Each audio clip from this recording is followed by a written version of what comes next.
শুরুতে যেমনটা জানাচ্ছিলাম, জাতীয় চিড়িয়াখানায় বিরল প্রজাতির সাদা অ্যালবিনো বাঘের দেখা মিলেছে, যা নিয়ে ব্যস্ত এবং উদ্বিগ্ন সময় কাটছে কিউরেটরদের।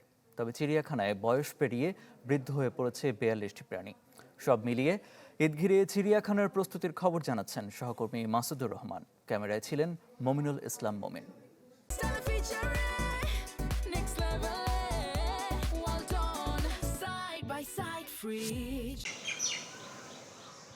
সভ্য সমাজে চিড়িয়াখানা থাকা উচিত কিনা এই ধ্রুপদী প্রশ্নকে সঙ্গী করেই দেশে দেশে যুগের পর যুগ ধরে টিকে আছে চিড়িয়াখানা।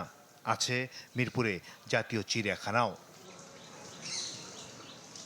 সবুজে ঘেরা প্রায় ১৮৭ একরের এই অঙ্গনে খাঁচায় পোড়া বন্যপ্রাণী আছে ১৩৫ প্রজাতির।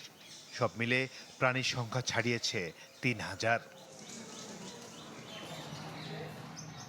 জাতীয় চিড়িয়াখানার বাঘ দম্পতি বেলি টগরের খাঁচার কাছে গেলে দেখা মিলবে তাদের ৪ বাচ্চার, যাদের ৩টি জন্মেছে বিরল সাদা রং নিয়ে, আরেকটি সাদা শরীরে আছে কালো ছোপ। চিড়িয়াখানা কর্তৃপক্ষ এই ৪ বাঘের বাচ্চাকে রেখেছেন নানা যত্নে, এমনকি দূরে রাখা হয়েছে বাচ্চাদের বাবাকেও।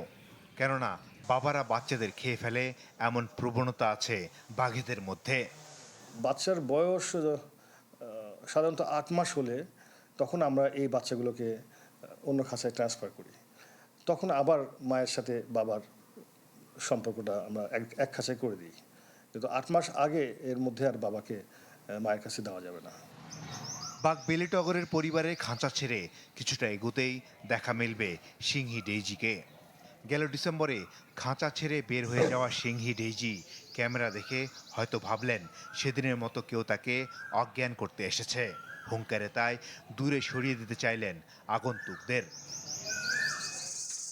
চিড়িয়াখানা জুড়ে বিচরণ করলে একটি দিন কিভাবে কাটে তা বোঝা যায় না।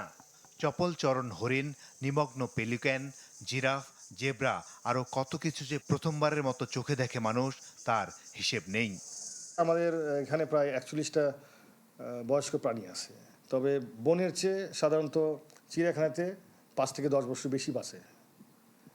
এই জন্যে এদেরকে আমরা এখনও, এগুলো মারাটাও আসলে ঠিক না, এগুলো ন্যাচারালি তারা একসময় মারা যাবে। তবে জাতীয় চিড়িয়াখানা কর্তৃপক্ষ উদ্বিগ্ন তাদের কয়েক কিলোমিটার অরক্ষিত সীমানা নিয়ে। কবে নাগাদ এর সমাধান হবে তারা নিজেরা যেমন জানেন না অন্য কেউই। মাসুদুর রহমান, চ্যানেল 24, ঢাকা।